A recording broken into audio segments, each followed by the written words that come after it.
বিসমিল্লাহির রহমানির রহিম।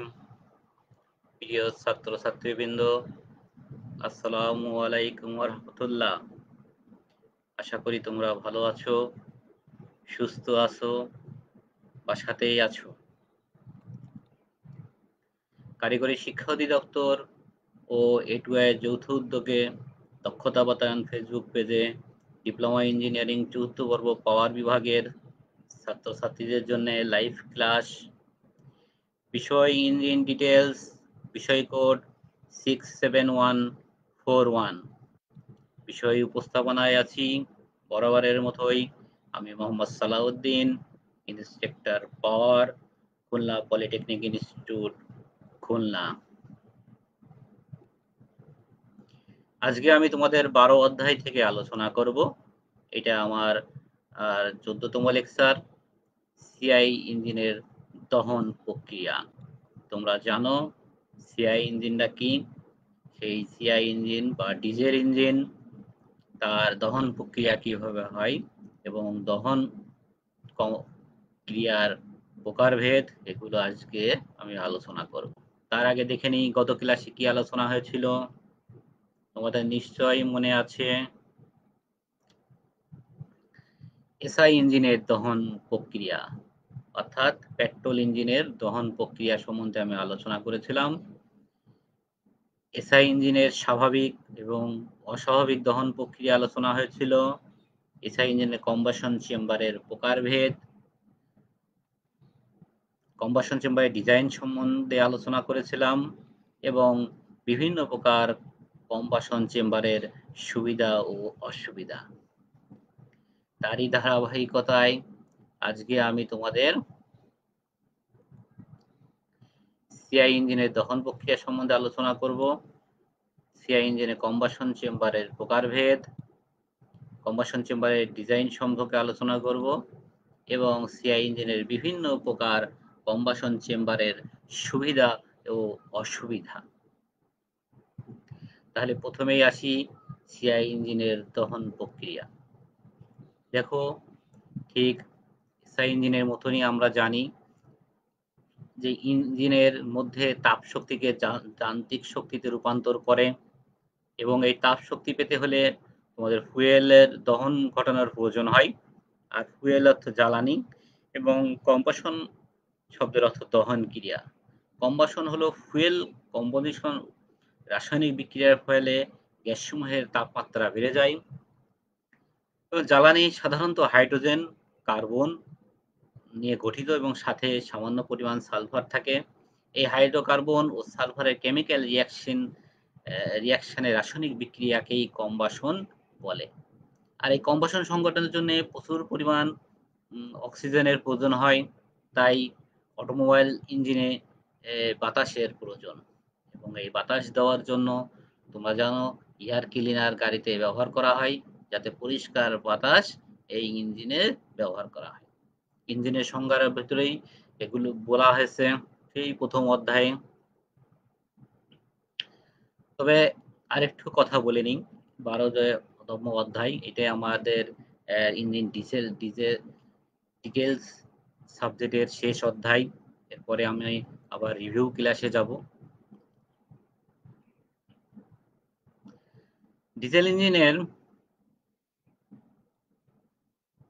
সাধারণত 3টি স্টেজে দহন কাজ সম্পূর্ণ হয়। একটা হচ্ছে ডিলে পর্ব, তারপরে দ্রুত বা অনিয়ন্ত্রিত দহন পর্ব এবং দহন উত্তর পর্ব। এই 3টে স্টেজে পেট্রোল ইঞ্জিনে আমরা দেখছি 2টা, তেমনি ডিজেল ইঞ্জিনে 3টা হচ্ছে স্টেজে এই দহন ক্রিয়াটা সম্পূর্ণ হয়। ডিলে পর্বটা কি? হচ্ছে এই পর্বটি হচ্ছে জ্বালানি ইনজেকশনের শুরু হতে জ্বালানি প্রজ্বলন সময় পর্যন্ত বিস্তৃত। এখানে জ্বালানি কার্যক্রম সংঘটিত হয়, অর্থাৎ জ্বালানি যে ইনজেকশন, যে ফুয়েলটা যে ইনজেকশন করে এটা, এবং প্রজ্বলন অর্থাৎ যে আগুন ধরার আগ পর্যন্ত এটাকে বলা হচ্ছে ডিলে পর্ব। দ্রুত বা অনিয়ন্ত্রিত দহন পর্ব, যে জ্বালানি যা ইনজেক্ট করা হয় তা এই পর্বে দহন করা হয়। অর্থাৎ ডিলে পর্বের পরবর্তী পর্বটাই হচ্ছে তোমার হচ্ছে অনিয়ন্ত্রিত দহন পর্ব। এর ফলে খুব দ্রুত চাপ বৃদ্ধি পায় এবং এই সময় জ্বালানি দহন হওয়ার হার নিয়ন্ত্রিত করা যায় না। অধিকত্ব অধিকন্ত দীর্ঘ হলে মারাত্মক গতিতে চাপ বৃদ্ধি পেতে থাকে। আরেকটা হচ্ছে দহন উত্তর পর্ব, দহনের পরে। এটা হচ্ছে সর্বশেষ পর্ব। এই পর্বে মূলত নিম্নদায়ী জ্বালানি উপাদানগুলো দহন হয় এবং ইনজেক্টর হতে জ্বালানি স্প্রে হওয়ার পর বিন্দু, বিন্দু আকারে ভেঙে গিয়ে তা বাতাসের সাথে মিশে বাষ্পীভূত হয় এবং বাতাসের স্রোতে বাষ্প বর্ধিত হয়ে তরল জ্বালানি প্রজ্বলন ও দহন কার্য সংঘটিত হয়। বাতাসের সাথে জ্বালানি মিশ্রণের কারণে অগ্নিসংযোগের পূর্বে সমস্ত মিশ্রণ জ্বালানির সাথে অক্সিজেনের বিক্রিয়া সংঘটিত হয়। এর ফলে দহন প্রকোষ্ঠে এক বা একাধিক জায়গা জুড়ে প্রজ্বলন প্রক্রিয়া সংঘটিত হতে শুরু করে। এরপর সমস্ত মিশ্রণে প্রজ্বলন বিস্তার লাভ করে।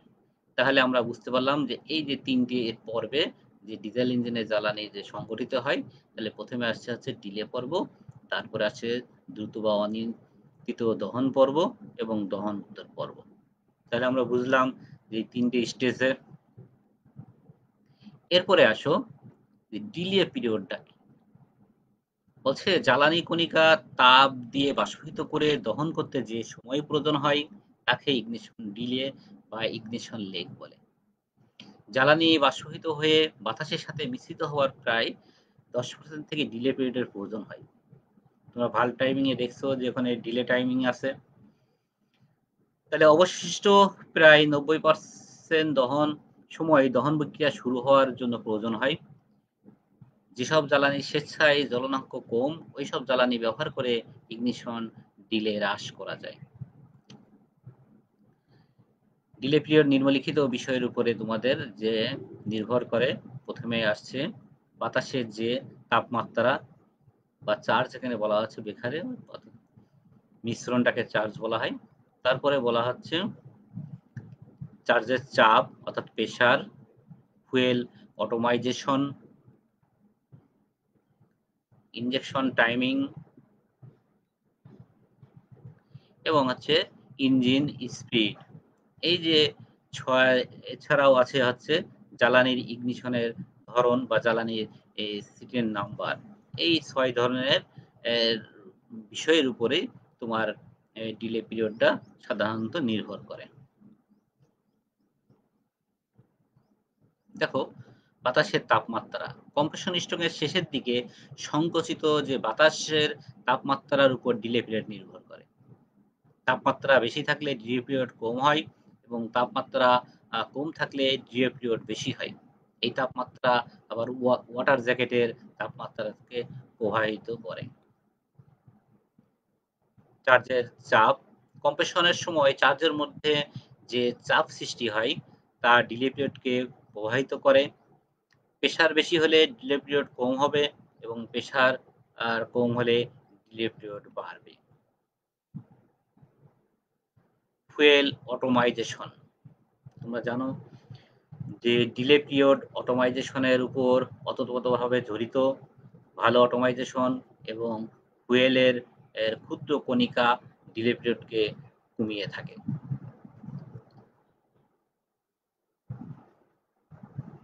৪ নম্বর হচ্ছে ইঞ্জিনের স্পিড। ইঞ্জিন স্পিড ডিলে পিরিয়ডকে প্রভাবিত করে। হাই স্পিডে ডিলে পিরিয়ড কম হয়। যেহেতু এই ইঞ্জিনের তাপমাত্রা ও চাপ বেশি থাকে, ইঞ্জিন স্পিড কম হলে ডিলে পিরিয়ড বেড়ে যায়। এই সময় ইঞ্জিনের চাপ ও তাপমাত্রাও কম থাকে।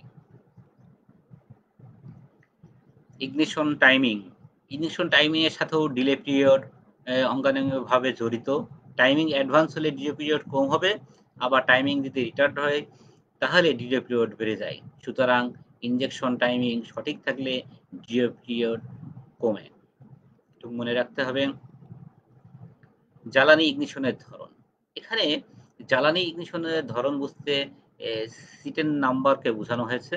কারণ জ্বালানির সিটের নাম্বার বেশি হলে ডিলে পিরিয়ড কমবে, আবার সিটের নাম্বার কম হলে ডিলে পিরিয়ড বেশি হবে। এই যে ৬টা মাধ্যমে ডিলে পিরিয়ড নিয়ন্ত্রিত করা হয়। এরপরে আসো ডিজেল নক। ডিজেল নকটা ডিজেল ইঞ্জিনের দহন প্রকোষ্ঠে ইনজেকশন ও প্রকৃত দহনের মধ্যে মধ্যবর্তী সময়কে বাস্তবে ফুয়েল ইনজেকশনে কিছু সময়ের প্রয়োজন হয়।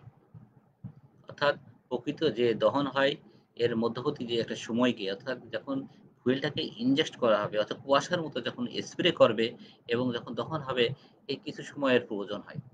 যদি ইনজেকশন ডিলে কম হয় তবে জ্বালানি দহন শুরু হওয়ার পূর্বে অল্প জ্বালানি ইনজেক্ট হয়, ফলে জ্বালানি মিশ্রণ দহন হয়। আর যদি ইনজেকশন ডিলে বেশি হয় তবে প্রথম দফা দহনের পূর্বে অনেক পরিমাণ জ্বালানি প্রবেশ করবে এবং এই দহন হার অত্যন্ত বেশি, যার সাথে দহনজনিত আওয়াজ উৎপন্ন হয়। এই অবস্থাকেই ডিজেল নক বলা হয়। এটা কিন্তু পরীক্ষার সময় তোমরা খেয়াল রাখবা যে ডিজেল নক কাকে বলে? এটা কিন্তু সংজ্ঞা আকারে পরীক্ষায় আসে। অর্থাৎ যখন এক ধরনের আওয়াজ উৎপন্ন হবে, দহন ইঞ্জিন যখন ডিজেল ইঞ্জিনের জ্বালানির পরিমাণ যখন কম বেশি হবে, তখন সংক্ষেপে বলা হয় যে তখন এক ধরনের আওয়াজ হবে। ধ্বনির ন্যায় একটা আ খ ঘট, ঘট শব্দ উৎপন্ন হবে। এইটাই হচ্ছে ডিজেল নক। ইঞ্জিনে তোমরা গাড়ি বাসে বসে থাকলে দেখবা যে অনেক সময় মনে হচ্ছে যেন একটা ঝাঁকি দিচ্ছে ইঞ্জিনটা। ইঞ্জিন স্টার্ট অবস্থায় থাকলে কেমন যেন একটা ঝাঁকি দিচ্ছে। এটাই হচ্ছে ডিজেল নক। এখন আসি যে সিআই ইঞ্জিনের কম্বাশন চেম্বারের ডিজাইন কি ধরনের ডিজাইন হবে? তো এটা পেট্রোল ইঞ্জিনের কম্বাশন চেম্বারের ডিজাইন আমি গত ক্লাসে তোমাদের সাথে আলোচনা করেছিলাম। আজকে হচ্ছে ডিজেল ইঞ্জিনের। বলছে সিআই ইঞ্জিনে বা কম্বাশন চেম্বারে দহন প্রকোষ্ঠ ডিজেল ইঞ্জিনের দহন প্রকোষ্ঠ পেট্রোল ইঞ্জিনের দহন প্রকোষ্ঠ অপেক্ষা একটু ভিন্ন। কারণ ডিজেল ইঞ্জিনের বাতাস ও জ্বালানি দহনের আলাদাভাবে কোনো স্পার্ক প্লাগ ব্যবহার করা হয় না। তোমরা জানো যে পেট্রোল ইঞ্জিনে একটা এখানে বিস্ফোরণের জন্য একটা হচ্ছে তোমার স্পার্ক প্লাগ ব্যবহার করা হয়। সেটাই তাপ এবং চাপযুক্ত পেট্রোল বা মিক্সারের উপরে তোমার আগুন ধরায় দেয়। কিন্তু ডিজেল ইঞ্জিনের ক্ষেত্রে এরকম কোনো ব্যবস্থা নাই। ডিজেল হচ্ছে এ যে উম এ সংকুচিত বাতাসের উপর ডিজেল যখন কুয়াশার মতো স্প্রে করে দেবে, তখনই কিন্তু ও হচ্ছে এ বিস্ফোরণ হয়ে আগুন ধরে যাবে। এইজন্যে এর হচ্ছে ডিজাইনও কিন্তু আলাদা। দেখো ডিজেলের কম্বাশন চেম্বারের ডিজাইনটা কি ধরনের? একটা হচ্ছে খোলা দহন প্রকোষ্ঠ, খোলা বা ওপেন চেম্বার, একটা হচ্ছে পূর্ব দহন প্রকোষ্ঠ, রি-ইগনিশন চেম্বার, তারপর ঘূর্ণি দহন প্রকোষ্ঠ বা টার্বুলেন্ট চেম্বার, আরেকটা বাতাস সেল দহন প্রকোষ্ঠ এবং শক্তি সেল দহন প্রকোষ্ঠ বা এনার্জি সেল। এই হচ্ছে ৫ ধরনের কম্বাশন চেম্বার ডিজাইন করা হয়। তাহলে আমরা এখন খোলা দহন প্রকোষ্ঠ চেহারাটা দেখি কিরম। তোমরা ছবিতে দেখতে পাচ্ছ এখানে direct injection or open combustion চেম্বারের একটা ছবি দেওয়া আছে। এখানে ফুয়েল ইনজেক্ট করা হয়। ছবিটা আমি তোমাদের আগে দিছি। এই দেখো তোমার পিস্টন, পিস্টনের উপরে কিন্তু দেখো এক ধরনের গ্রুপ করা আছে। এখানে একটা গ্রুপ করা আছে। তাহলে দেখি হচ্ছে খোলা দহন প্রকোষ্ঠ। এটা পিস্টনের উপরিভাগে গর্ত খোদাই করে প্রস্তুত করা হয়। অথবা ঢালাই করার সময় এতে নিচে গর্ত রেখে প্রস্তুত করা হয়। অর্থাৎ এই পিস্টনটা যখন তৈরি করা হয়েছে, তখনই এই পিস্টনের উপরে এরকম গর্ত করে তৈরি করা হয়েছে। এই দহন প্রকোষ্ঠ পিস্টনের উপর খালি জায়গা এবং পিস্টনের মাথার গর্ত নিয়ে গঠিত। পূর্বে ডিজেল ইঞ্জিনে এই ধরনের দহন প্রকোষ্ঠ বেশি ব্যবহার করা হতো। এখন কিন্তু এর ব্যবহার একটু কম। তাহলে আমরা কি বুঝলাম যে পিস্টনের উপরে গ্রুপ করে বা গর্ত করে যে দহন প্রকোষ্ঠ বা কম্বাশন চেম্বার যেটাকে তৈরি করা হয়েছে, সেটাকে আমরা বলছি খোলা দহন প্রকোষ্ঠ। পূর্ব দহন প্রকোষ্ঠ বলছে এই ধরনের দহন প্রকোষ্ঠে ব্যবহার পেট্রোল ও ডিজেল উভয় ইঞ্জিনেই বিদ্যমান। পেট্রোল ইঞ্জিনের স্পং নামক প্রকোষ্ঠ প্রাথমিক দহন কোষ হিসাবে কাজ করে থাকে। সাধারণত দহন প্রকোষ্ঠ এবং প্রাথমিক দহন প্রকোষ্ঠের মধ্যে পার্থক্য বিরাজমান। ডিজেল ইঞ্জিনের সংকোচন স্ট্রোক শেষ হওয়ার পূর্বে ডিজেল জ্বালানি ছিটানোর কাজ শুরু হওয়ার সাথে সাথে প্রাথমিক দহন প্রকোষ্ঠ ইঞ্জিনের উত্তাপ ও জ্বালানি দহন ঘটতে থাকে। এতে ইঞ্জিনের বাদবাকি দহন ঘটাতে সুবিধা হয় এবং ইঞ্জিনের বাড়তি ক্ষমতা হয়। এখানে দেখো তোমরা যে ছবিটা দেখা যাচ্ছে যে এখানে যে দহন প্রকোষ্ঠ, এই দহন প্রকোষ্ঠের এই সাইডে আরেকটা ছোট্ট দহন প্রকোষ্ঠ আছে পূর্ব। এখানে কিন্তু তোমার আ ই ইনজেক্ট করা হয়। এখানে আগে দহন ঘটানো হয়। তারপর এখান থেকে তোমার হচ্ছে মূল যে কম্বাশন চেম্বারে আসে। এটা হচ্ছে পূর্ব দহন। তো এই মূল কম্বাশন চেম্বার থেকে যে আগে একটা দহন প্রকোষ্ঠ আছে, এটাকেই বলা হচ্ছে পূর্ব দহন প্রকোষ্ঠ। ঘূর্ণিদহন বা টার্বুলেন্ট দহন প্রকোষ্ঠ এই ধরনের দহন প্রকোষ্ঠ পিস্টনের মাথার উপর থেকে একদিকে হেলানো ভাবে, এই যে পিস্টনের যে তোমরা ছবি দেখছো, এর মাথার উপর থেকে একদিকে হেলানো ভাবে সিলিন্ডার আকৃতি নির্মিত থাকে। এর উপরে দিকে মাঝামাঝি স্থানে ইনজেক্টর সংযুক্ত থাকে। এর উপরে মাঝামাঝি এটা ইনজেক্টর সংযুক্ত আছে। ডিজেল ইঞ্জিনের এই জাতীয় দহন প্রকোষ্ঠের সংখ্যা সর্বাধিক, মানে এই ধরনের দহন প্রকোষ্ঠই সাধারণত বেশি ব্যবহার করা হয়। এই দহন প্রকোষ্ঠে সংকুচিত বাতাসের মধ্যে জ্বালানি ছিটিয়ে দেওয়ার পর উচ্চ মিশ্রণে দহন ঘটালে দহনকৃত গ্যাস প্যাঁচে প্যাঁচে আলোড়িত হয়। যখন এই বিস্ফোরণ ঘটানো হবে, তখন এই যে উৎপন্ন যে একটা গ্যাস উৎপন্ন হবে, এটা সাধারণত খুব ভালোভাবে প্যাঁচে প্যাঁচে আলোড়িত হয় এবং পিস্টনের মাথায় অধিক চাপ বা প্রয়োগ করে। এতে পিস্টন হচ্ছে টিডিসি থেকে বিডিসির দিকে নেমে আসছে। বুঝতে পেরেছ? যেহেতু পিস্টনের মাথায় এখানে দহনটা খুব ভালো হয়, ঘূর্ণিদহন মানে ঝোড়ো আকৃতির যে দহনটা হয়, এই দহনটা খুব ভালো হয় বলে পিস্টনের উপরের আঘাতটাও ভালো। এখন পিস্টনের উপর যেভাবে আঘাতটা যদি সুন্দর হয় বা স্বাভাবিক হয়, তাহলে কিন্তু হবে পিস্টনের মাথার উপর যে আঘাতটা দেবে, পিস্টনের মাথায় আঘাত দেওয়া মানেই তো আমার শক্তি উৎপন্ন হলো। তখনই কিন্তু পিস্টনের সাথে কি আছে? কানেক্টেড রং সংযোগ আছে এবং কানেক্টেড রং থেকে তোমার ফ্লাই-হুইল ঘুরবে। বলছে যে চাপটা প্রয়োগ করে এবং অধিক ক্ষমতা বা শক্তি উৎপন্ন করে। এটাই হচ্ছে ঘূর্ণিদহন প্রকোষ্ঠ। বাতাস সেল দহন প্রকোষ্ঠ বা এয়ার সেল এই ধরনের প্রকোষ্ঠে ২ বা ৩ টা প্রকোষ্ঠ বিদ্যমান। এখানে তোমরা ছবি দেখছো, এখানে একটা এয়ার সেল আছে। এখানে তাই এই জন্য বলছে ২ টা বা ৩ টা ২ প্রকোষ্ঠ বিশিষ্ট সেলে একটি প্রধান প্রকোষ্ঠ, অপরটি সরু বা বাতাস প্রকোষ্ঠ। এটা দেখা যাচ্ছে প্রধান, আর এই যে এয়ার সেলে বাতাস প্রকোষ্ঠ। এবং ৩ প্রকোষ্ঠ বিশিষ্ট সেল প্রকোষ্ঠে একটি খোলা, একটি সরু বা মাইনর, অপরটি হচ্ছে প্রশস্ত বা মেজর প্রকোষ্ঠ। ৩ ধরনের থাকে। এর নিচে তোমরা দেখছো যে ৩ ধরনের প্রকোষ্ঠ ব্যবহার করা হয়। এটা হচ্ছে বাতাস সেল। এরপরে আসো এনার্জি সেল। এই ধরনের দহন প্রকোষ্ঠ ঘূর্ণি সেল প্রকোষ্ঠের নামান্তর। শক্তি সেল দহন প্রকোষ্ঠের সিলিন্ডারের মাথায় একদিকে হেলানো ভাবে থাকে। এখানে তোমরা ছবিতে দেখছো যে জ্বালানি সিলিন্ডারের মাথার একদিকে, অর্থাৎ এই যে সিলিন্ডার, এর মাথার এক সাইডে এই যে 2 পার্ট অফ এনার্জি সেল এক সাইডে হেলানো অবস্থায় আছে। জ্বালানি দহন ঘটালে অধিক শক্তিশালী গ্যাস উৎপন্ন করে ইঞ্জিনে অধিক চাপ প্রয়োগ শক্তি প্রয়োগের ক্ষমতা বাড়ায়। ডিজেল ইঞ্জিনে দহন প্রকোষ্ঠের চতুর্দিকে তরল কুলিং পদার্থের মাধ্যমে প্রকোষ্ঠকে এখন শীতল রাখা হয়। এর চারপাশ দিয়ে তো তোমরা জানো যে ওয়াটার জ্যাকেট আছে, সেই কথাটাই এখানে বলা আছে। তাহলে আমরা হচ্ছে ৫ ধরনের দহন প্রকোষ্ঠের গঠন দেখলাম এবং চিত্রের মাধ্যমে আমার কিরকম থাকে সেটা আমরা জানতে পারলাম। এখন আমরা আসি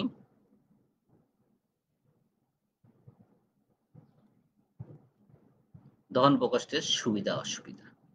তাহলে প্রথমেই কি? খোলা দহন প্রকোষ্ঠ। এর সুবিধা কি? দেখো, আয়তনিক দক্ষতা বেশি,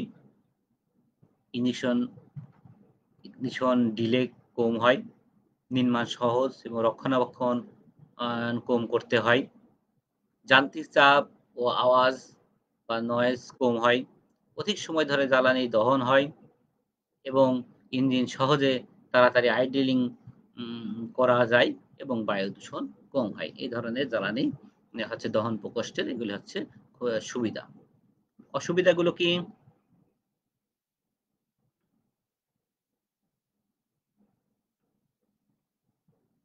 খোলা দহন প্রকোষ্ঠের অসুবিধা হচ্ছে যে কিছুটা জ্বালানি খরচ বেশি হয়, এক্সস্ট সিস্টেমে তাপ অপচয় বেশি হয়, অধিক ঘূর্ণন গতি আরপিএম সম্পন্ন ইঞ্জিনে ব্যবহার করা যায় না। এই ধরনের অর্থাৎ খোলা দহন প্রকোষ্ঠ যেখানে আরপিএম তোমাদের বেশি, এই ধরনের ইঞ্জিনের ক্ষেত্রে ব্যবহার করা যায় না।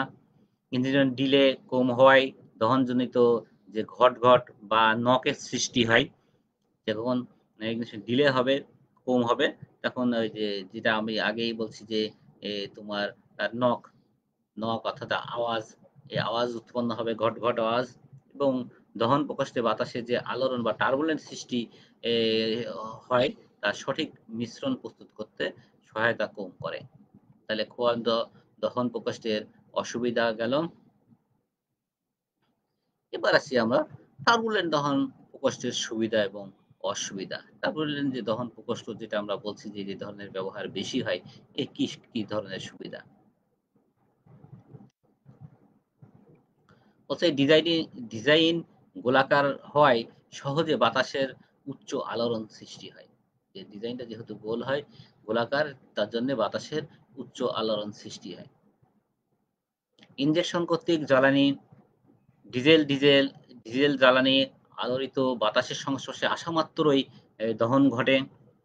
যখন ফুয়েল ইনজেকশন করা হবে এবং জ্বালানিটা যখন কুয়াশার মতো তোমাদের স্প্রে করা হবে, তখনই কিন্তু দহন ঘটবে।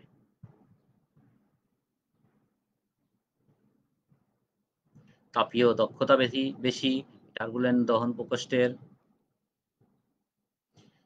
এতে বাতাস ও জ্বালানি সুষ্ঠুভাবে মিশ্রিত হয় এবং ফলে পূর্ব দহন ঘটে এবং অধিক ক্ষমতা বা হর্স পাওয়ার অর্জনে সহায়তা হয়।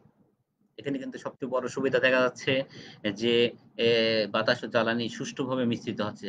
কারণ ডিজেল ইঞ্জিনে বাতাস এবং এর উপরে যখন জ্বালানি অর্থাৎ ফুয়েলকে যদি স্প্রে করা হয়, স্প্রে যদি ভালোভাবে এ বিস্ফোরিত না হয়, তাহলে কিন্তু ইঞ্জিনের যে পরিমাণ হর্স পাওয়ার বা ক্ষমতা অর্জন হওয়ার কথা, সেটা হবে না। কিন্তু টার্বুলেন্ট দহন প্রকোষ্ঠে এই সুবিধাটা বেশি। ৫ নম্বর বলছে এটা অটোমোবাইল ইঞ্জিনে ব্যবহার করা হয়, কারণ এটা পরিবর্তনশীল গতির ক্ষেত্রে খুবই সুবিধাজনক। যে ইঞ্জিনের যে আরপিএম, ইঞ্জিনকে অটোমোবাইল ইঞ্জিন যেমন আরপিএম অনবরত পরিবর্তন হয়। গাড়িতে যখন একটা ইঞ্জিন লাগানো থাকে, গাড়ি যখন রুটে থাকে, দেখবা এর গতি কিন্তু ও খুব দ্রুত কম বেশি করা হয়। কিন্তু যখন অন্যান্য জায়গায় ইঞ্জিন ব্যবহার করা হয়, সেখানে কিন্তু দেখা যাচ্ছে গতি এত মানে দ্রুত গতি মানে পরিবর্তিত করা হয় না। অসুবিধা কি?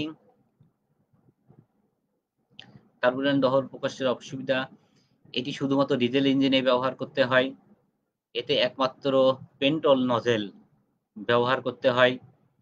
এটা ছোট ধরনের কম ক্ষমতা সম্পন্ন ইঞ্জিনে ব্যবহার করা যায় না। এর গঠন একটু জটিল। তাহলে যে ছোট ইঞ্জিনের ক্ষেত্রে এই ধরনের তোমার দহন প্রকোষ্ঠ বা কম্বাশন চেম্বার ব্যবহার করা যায় না। এবং পেন্টল নজেল, তোমরা নজেলের যে প্রকারভেদ আমি যখন পড়াইছিলাম, তখন কিন্তু মনে আছে এটা কিন্তু পেন্টল নজেল ব্যবহার করতে হয়।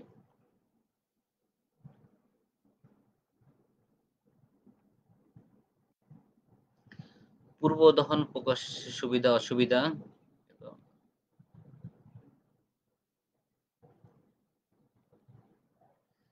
পূর্ব দহন প্রকোষ্ঠের সুবিধার ভিতর এটা পেট্রোল ও ডিজেল উভয় ইঞ্জিনে ব্যবহার করা যায় এই ধরনের দহন প্রকোষ্ঠ। নিম্নমানের জ্বালানি দহনের সুবিধা হয়। তারপরে জ্বালানি খরচ কম হয়। এটা পূর্বে যেহেতু এই ছোট্ট এই চেম্বারের ভিতরেই দহন ঘটানো হয়, এজন্য বলা হচ্ছে যে একটু নিম্নমানের জ্বালানি ব্যবহার করলেও সুবিধা হয়। আয়তনিক দক্ষতা অধিক, জ্বালানি পূর্ব দহন ঘটে এবং অধিক ক্ষমতা অর্জনে সক্ষম হয়। জ্বালানি দহনজনিত আওয়াজ কম হয় এবং বায়ু দূষণ কম হয়। এটা হচ্ছে পূর্ব দহন প্রকোষ্ঠের সুবিধা।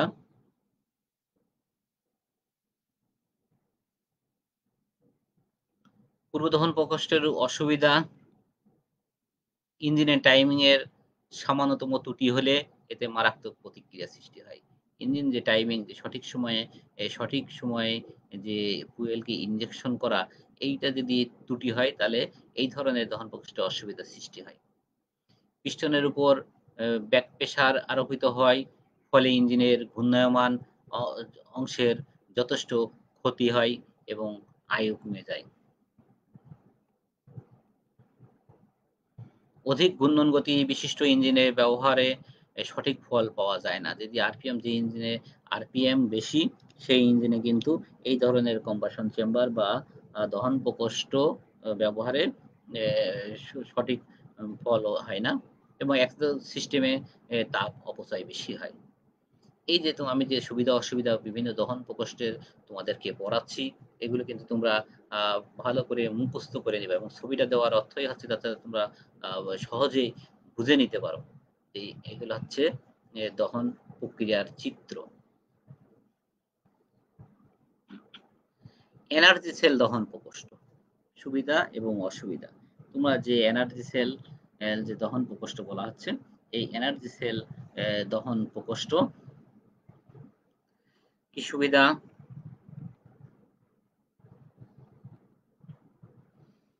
এই ধরনের দহন প্রকোষ্ঠের ৩ টি প্রকোষ্ঠের সমন্বয়ে যৌথভাবে দহন কাজ সম্পূর্ণ করে, তাই জ্বালানির সঠিক দহন এবং পূর্ব দহন ঘটে। এবং মাইনর ও মেজর সেল অনবরত চাপের জন্য প্রধান দহন প্রকোষ্ঠে জ্বালানি সহজে দহন ঘটাতে সহায়তা করে। যেহেতু এই ধরনের দহন প্রকোষ্ঠে ৩ টে ধরনের তোমার দহন প্রকোষ্ঠ থাকছে, এইজন্য এখানে তোমরা ছবিতে দেখতে পাচ্ছ। তা যেকোনো এই জায়গাতে যদি দহন ঘটানো হয়, এজন্য বলছে যে যৌথভাবে দহন সম্পন্ন করে, তাই সঠিক দহন ঘটে। এবং মাইনর এবং মেজর সেলে অনবরত ও চাপের মধ্যে প্রধান দহন প্রকোষ্ঠে জ্বালানি সহজে দহন ঘটাতে সহায়তা হয়। ৩ নম্বরে জ্বালানি খরচ কম, তাপীয় দক্ষতা অধিক এবং বায়ু দূষণ কম হয়। তাহলে এনার্জি সেল দহন প্রকোষ্ঠের সুবিধা হয়ে গেল যে তাপীয় দক্ষতা অধিক হবে, বায়ু দূষণ কম হবে, জ্বালানি খরচও কম লাগবে এই ধরনের দহন প্রকোষ্ঠে। অসুবিধা, এনার্জি সেল দহন প্রকোষ্ঠের অসুবিধা, এটা ৩টি দহন প্রকোষ্ঠ থাকায় গঠন জটিল। যেহেতু অন্যান্য জায়গায় অন্যান্য দহন প্রকোষ্ঠে একটা করে দহন প্রকোষ্ঠ ছিল, এখানে আবার ৩টা, তাহলে গঠন একটু জটিল। ইঞ্জিনের টাইমিং এর সামান্য ত্রুটি হলে ইঞ্জিনের দহনযোগ্য নক সৃষ্টি হবে বা আওয়াজ তৈরি হবে এবং গঠন জটিল হয়, রক্ষণাবেক্ষণ জটিল। যেটা গঠন যদি জটিল হয়, তাকে দেখে রক্ষণাবেক্ষণ বা মেইনটেন্স করা জটিল হয়ে যাবে। এটা কিন্তু এনার্জি সেল দহন প্রকোষ্ঠের সবচেয়ে বড় অসুবিধা। যেহেতু আবার আর গঠন যতই জটিল হবে, তাকে মেইনটেন্স করা বা রক্ষণাবেক্ষণ করা কঠিন হবে। তাহলে আজকে আমি এই পর্যন্তই তোমার। তাহলে এই অধ্যায় থেকে সবচেয়ে বড় ২টা কাজ তোমাদের দেবো। সিআই ইঞ্জিন দহন প্রক্রিয়াটা কি, এটা ভালো করে একটু চর্চা করবা। আর সিআই ইঞ্জিনের বিভিন্ন প্রকার কম্বাসন চেম্বারের যে সুবিধা অসুবিধা আমি তোমাদেরকে পড়ালাম, একটু তোমরা ভালো করে মুখস্থ করে রাখবা সুবিধা এবং অসুবিধা। তাহলে তোমাদের এরই মাধ্যম দিয়ে ১২ অধ্যায় শেষ এবং তোমাদের সিলেবাস কমপ্লিট হয়ে গেল। আমি এরপর যে ক্লাসগুলো রিভিউ ক্লাস নেব, তোমাদেরকে আবার আর হচ্ছে রিভিউ করাবো। কিছু কিছু ইম্পর্টেন্ট অধ্যায় যেগুলো আছে, এর ভিতরে এই ১২টা যে অধ্যায় আমি তোমাদেরকে পড়াইছি, এর ভিতরে কিছু ইম্পর্টেন্ট অধ্যায় আমি তোমাদেরকে আবার রিভিউ করাবো, যাতে তোমরা আরো সহজে এবং ভালোভাবে জ্ঞান অর্জন করতে পারো। এবং এই যে করোনা মহামারী ভিতরেও যে তোমরা আমার এই ক্লাসগুলো এবং তোমাদের নিজেদের জন্য যে জ্ঞান অর্জন করছো, এটা যখন প্র্যাকটিক্যাল করবা, তখন আরো ও ভালোভাবে এ, জ্ঞানটা সম্পূর্ণ হবে। তাই আমি তোমাদেরকে আশা করছি তোমরা সবাই বাড়িতে ভালো থাকো, সুস্থ থাকো। এছাড়া এই ক্লাসটা, আজকে যে ক্লাসটা নিছি, এই ভিডিওটা তোমরা পুনরায় দেখতে চাইলে দক্ষতা বাতায়ন www.skills.gov.bd অথবা www.skills.gov.bd/dt তে ভিজিট করবা। তোমাদের সকলকে আমি আবারও ধন্যবাদ দিচ্ছি এবং বলে আমি আমার ক্লাসটা শেষ করছি। আল্লাহ হাফেজ। ভালো থাকো, সুস্থ থাকো।